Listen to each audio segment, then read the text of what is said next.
Hello everyone, welcome to the class. आज करते हैं पैराथायरॉयड ग्लैंड्स। जैसा कि नाम से इंडिकेट होता है कि these are the glands which are associated with thyroid glands. मैं आपको इसका डायग्राम दिखाती हूँ। ये देखो, ये जो है थायराइड ग्लैंड है। ये दो दो लोब्स हैं थायराइड ग्लैंड के, और दोनों लोब्स में आप देखो दो दो मटर के दाने की तरह दो दो जो है पैराथायरॉयड ग्लैंड्स हैं।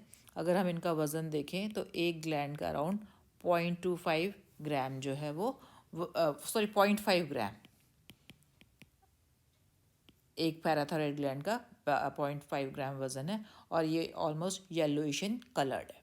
ठीक है, अगर हम इसका सेक्शन ले थायराइड ग्लैंड का पैराथायरॉयड से से पास होते अगर हम सेक्शन ले तो it will look something like this. ये आप देखो किस तरह से ये जो बीच में जो डार्क मास है ना, ये पोर्शन ये पैराथायरॉयड है, और ये आप देखो ये जो है फॉलिकल्स हैं थायराइड ग्लैंड के, दिखाई दे रहे हैं ना। और यहाँ पर बीच में क्या है, कैप्सूल है कनेक्टिव टिश्यू की, जो कि पैराथायरॉयड ग्लैंड को इस तरह से एनसर्कल किए हुए है।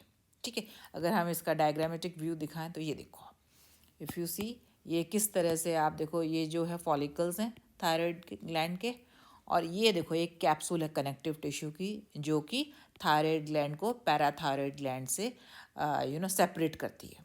अब पैराथायरॉयड ग्लैंड में भी आप देखो कि सेल्स देखो किस तरह से कॉम्पैक्टली प्लेस्ड हैं, और ये सेल्स भी दो तरह के हैं।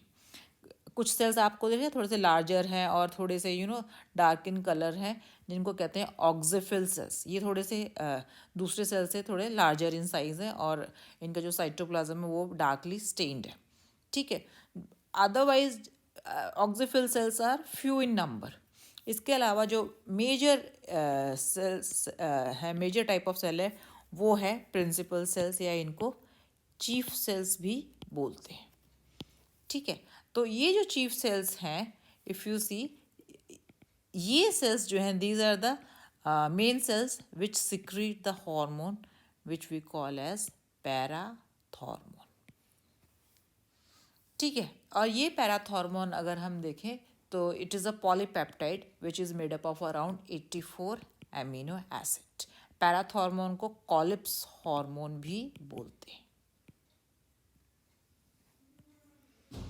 ठीक है, और मेन फंक्शन क्या है पैराथॉर्मोन का, कि ये जो हार्मोन है, ये जो है ब्लड में या बॉडी में कैल्शियम लेवल को हाई रखता है।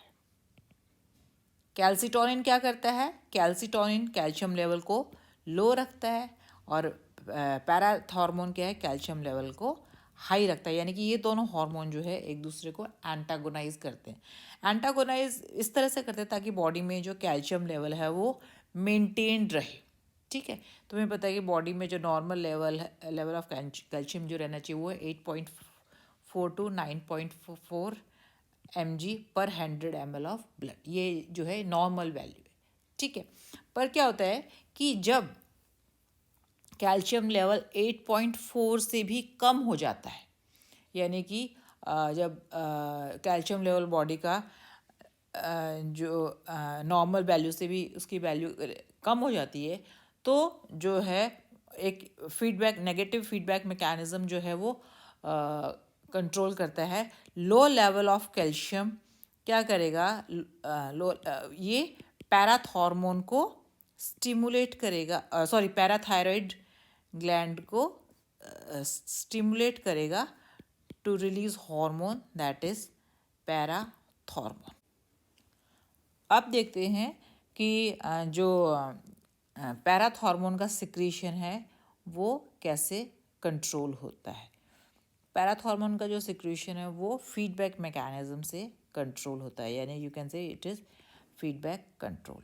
होता क्या है कि जब बॉडी में जो कैल्शियम लेवल है वो डिक्रीज़ हो जाए, यानी कि if there is low level of calcium in blood, तो ये लो level of calcium in blood would trigger parathyroid gland. Parathyroid glands को ये ट्रिगर करता है, और ये ग्लैंड्स क्या रिलीज करती हैं, दे रिलीज पैराथॉर्मोन। और पैराथॉर्मोन का क्या इफेक्ट होता है, पैराथॉर्मोन का ये 3 इफ़ेक्ट्स होते हैं। पहला इफ़ेक्ट तो ये है कि ये पैराथॉर्मोन जो है एक स्पेशलाइज्ड सेल्स है जिनको कहते हैं ऑस्टियोक्लास्ट। ऑस्टियोक्लास्ट की एक्टिविटी बढ़ा देता है। ऑस्टियोक्लास्ट क्या करेगा, बोन से कैल्शियम जो है सेपरेट करेगा और उस कैल्शियम को ब्लड में रिलीज करेगा। दूसरा इफेक्ट पैराथॉर्मोन का ये है कि it increases absorption of calcium in the intestine from food. ठीक है। तीसरा इफेक्ट क्या है पैराथॉर्मोन का? तीसरा इफेक्ट ये है कि it decreases excretion of calcium by kidney, right. Kidney के नेफ्रॉन में उसका रीअब्जॉर्प्शन इंक्रीज कर देता है। जब रीअब्जॉर्ब हो जाएगा तो there will be decreased excretion of calcium by kidney. अब इन चारों इफेक्ट से इन तीनों के इफेक्ट से क्या होगा, again the level of calcium increases in the blood. ठीक है। अब इंक्रीज लेवल ऑफ जब कैल्शियम का लेवल इंक्रीज हो जाएगा तो क्या होगा कि कैल्शियम लेवल इंक्रीज होने से पैराथॉर्मोन रिलीज जो है वो डिक्रीज हो जाएगा, यानी कि पैराथॉर्मोन का रिलीज डिक्रीज हो जाएगा। पैराथॉर्मोन का रिलीज जब डिक्रीज रिलीज होगा तो क्या होगा, there will be again low level of calcium. Low level होते ही कैल्शियम का फिर से पैराथायरॉइड ग्लैंड एक्टिवेट होगी और फिर से पैराथॉर्मोन जो है वो रिलीज हुआ which will again increase calcium level in the blood. तो अब आप ये देखो कि कैल्सीटोनिन क्या करेगा, कैल्सीटोनिन जो है कैल्शियम लेवल डिक्रीज करता है और पैराथॉर्मोन क्या करेगा, पैराथॉर्मोन जो है कैल्शियम लेवल इंक्रीज करता है। यानी कि ये एक दूसरे के एक्शन को काट रहे हैं जिसको हम कहते हैं एंटागोनिस्टिक बिहेवियर है। यानी कि ये दोनों हार्मोन्स क्या है, एंटागोनिस्टिक है। क्यों?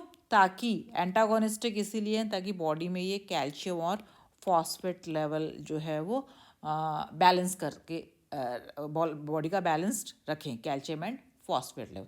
अब कैल्शियम और फॉस्फेट क्यों इम्पॉर्टेंट है कि जो या फिर ये बैलेंस जो है क्यों मेंटेन होना चाहिए, क्योंकि ये जो है balanced calcium and phosphate level जो है वो it helps in normal growth of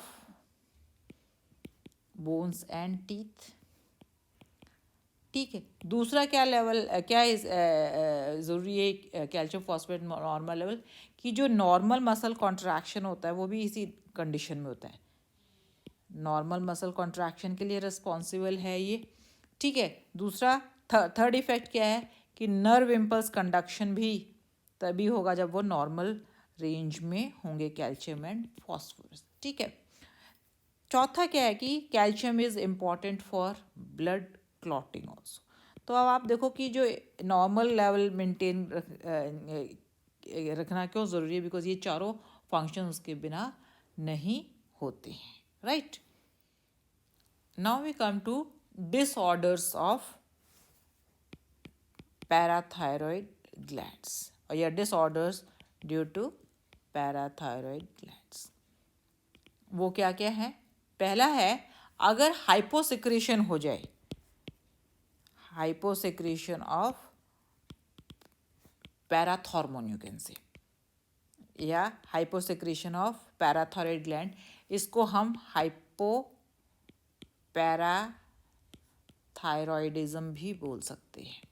अगर थायराइड ग्लैंड का या पैराथॉर्मोन का सिक्रेशन अंडर सिक्रेशन यानी कि वो कम सिक्रीट होगा तो उससे क्या होगा, हाइपोसिक्रेशन से there will be low concentration of calcium in blood, और low level of calcium in blood और टिश्यूज़ होगा, ब्लड के अंदर और टिश्यूज़ के अंदर लो लेवल होगा तो जो है क्या होगा, बॉडी का जो कैल्शियम है बॉडी वुड लूज़, जैसे यूरिन में लूज़ कर गए या जो भी वेरियस रीजन उससे जो है calcium loss will be there.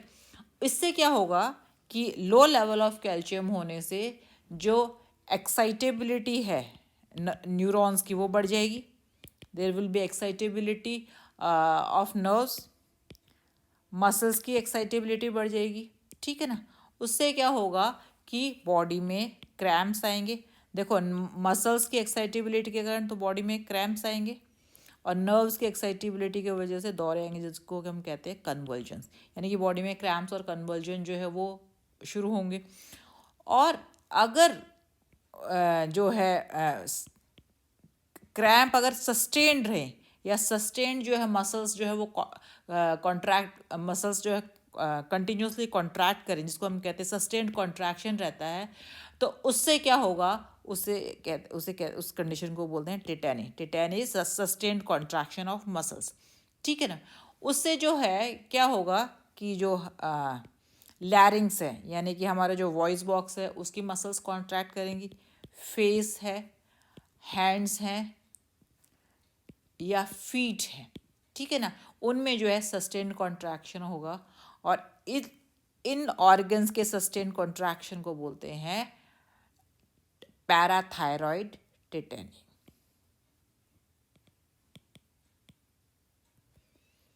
ठीक है, इसके अलावा लो लेवल ऑफ कैल्शियम तो होता ही है, हाइपोसेक्रेशन ऑफ पैराथायरॉयड से जो है फॉस्फेट लेवल भी जो बॉडी का है वो इंक्रीज हो जाता है, ठीक है ना। और जो है फॉस्फेट क्योंकि जो एक्सक्रीशन है फॉस्फेट का वो भी कम हो जाता है, जिससे कि फॉस्फेट लेवल ब्लड का या टिश्यू का वो इंक्रीज हो जाता है, right. This is due to hyposecretion of parathyroid gland और पैराथॉर्मोन। एक दूसरी कंडीशन आती है जिसको हम कहते हैं हाइपर सिक्रेशन। अगर अपोजिट हो जाता है, अगर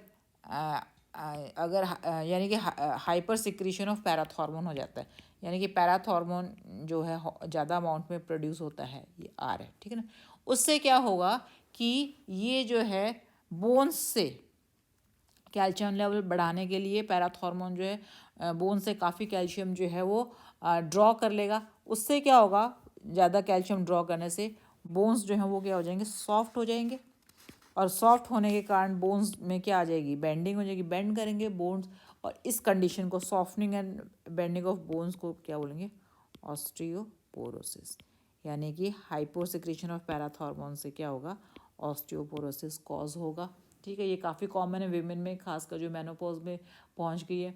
और दूसरा रीज़न क्या है कि अगर कैल्शियम लेवल इंक्रीज़ हो जाता है ब्लड में ऑस्टियोपोरोसिस के अलावा, उससे क्या होगा, डिपॉजिशन ऑफ कैल्शियम होगा इन किडनी, जैसे हम ऑफ कैल्शियम इन किडनी, हम कहते हैं ना किडनी में स्टोन बन गया या किडनी में स्टोन्स फॉर्म हो गए, वो क्योंकि इंक्रीज लेवल ऑफ कैल्शियम से हुआ, राइट। सो ये जो है दो डिसऑर्डर्स हैं of parathormone. I think now it is quite clear to you. Thank you very much.